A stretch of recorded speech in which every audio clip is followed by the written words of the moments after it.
What is up, you guys? It is me again. So I'm going to tell you guys um a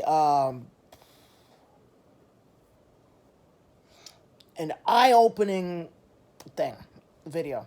A lot of people don't realize this about God, but it makes a lot of sense when it's put into words. You just think about it, you just, as passing thought, God can do anything. Nothing's impossible for God. You just have that as a thought, and then it just goes away because we know that He's God and He's capable of everything. But when you really sit down to think about that, like, is there something that God cannot do?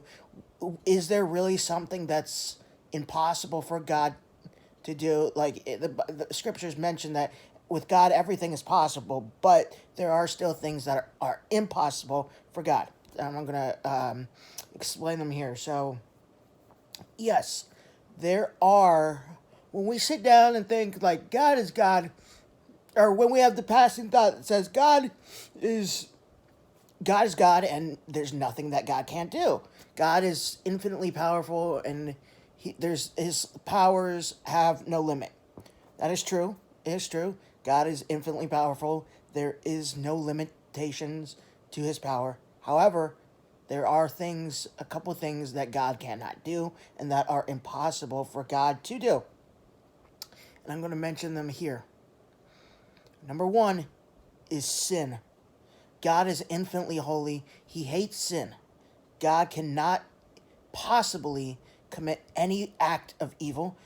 Anything that God does, every single action of God's, and thought or whatnot, is infinitely holy and perfect. God cannot do anything, anything whatsoever that's evil or imperfect.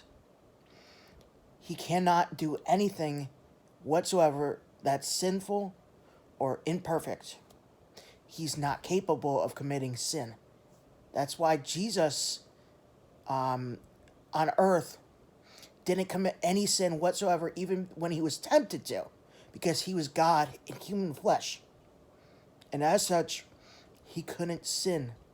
It's not possible for God to sin, and He's the only one out of every single human being who's ever lived that lived a sinless life. Number two, God cannot go back on His word. He can't change His mind about the Bible. His words are eternal. His words are eternal. He can't go back on His words. He can't go back on His promises to us. When He says He'll do something, He'll do something. If He breaks a promise, that's a lie. The devil promises us stuff to do something, but then he goes back on His word. He breaks those promises. They're empty promises. They're promises of lies. They're fake promises that the devil uses. The devil gives to us. The devil says, okay, yeah, I promise that your loved one will live, but, and then they don't.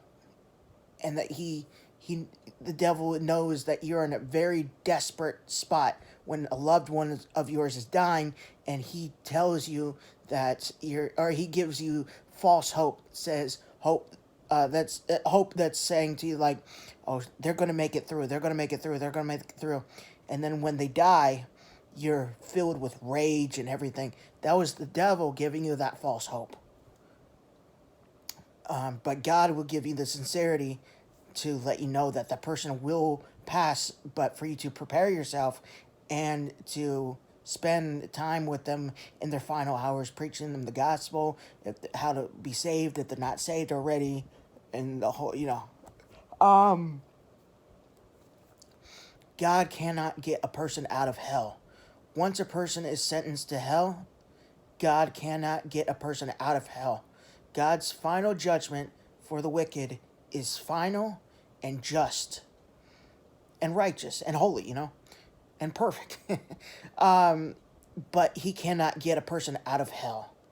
once a person, yeah, of course there's cases here and there where people die and have near death experiences, but and they see hell, they enter hell, but God gives them a glimpse of that place, but then he pulls them out and he gives them a second chance on earth. That's very rare, very, very rare. How many people are in the world right now? Around 8.5 billion people in the world right now. Yet, yeah, sure, millions of people have gotten that chance from God. Maybe not even millions, but a lot of people have gotten that chance from God to see hell and then give them a second chance, to preach about it and get saved and whatnot. But if you're on your deathbed and you're waiting to get on your deathbed to where you see hell and then being pulled out of the darkness and back into your body so you can accept Jesus as your Lord and Savior, you're not going to. If it's God's righteous plan for you, then yeah, sure, but don't accept Jesus Christ today. Don't wait until you're almost dead or whatnot and slip out of your body and have a near-death experience and then call upon Jesus, because that only happens to a very few people, so I mean, you're messing around with eternity, the most horrific, painful place that you can ever even imagine. You're risking being there forever. Don't don't um don't get saved when you're literally dying. Get saved now, because severe risk you're at severe risk of entering into hell for eternity when you're dying and get saved. So today's the day of salvation. We're not promised tomorrow. Do I know 100% that I'm going to make it through the night, or will I die in my sleep? I promise you right now 100% that I would be lying if I told you that 100% I'll be here tomorrow. I will promise you 99%, but not the full 100. I don't know for sure. I don't know for sure. I could die in my sleep. So you could die out of unknown circumstances. When it's your time, it's your time. You could just die. We're on a time limit. God is, of course, keeping track of that time until we die, but we don't know when that is. I could have another 3 years left to live. I could have another 20 years left to live. What the rapture most likely is going to happen before 2028. So anywhere between now and then, I could die. I just don't know. Do I think I'm going to die by 2028? Of course not. Everybody thinks that, right? But then the next day, they're in hell, and they thought they had another 50 years left until they died, and that they could be saved in the next 30 years or whatnot. But they died unexpectedly. Of course, death will come at an hour you do not expect. So those are 3 things that God cannot do, and that is impossible for God to do.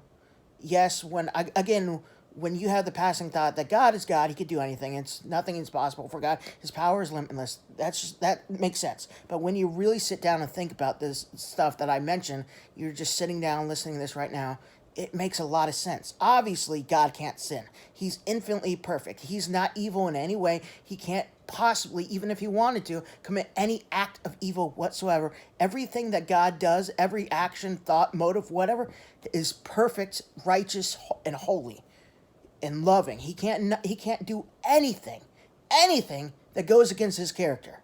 Infinitely holy, loving, righteous, just. So, hope you guys enjoy.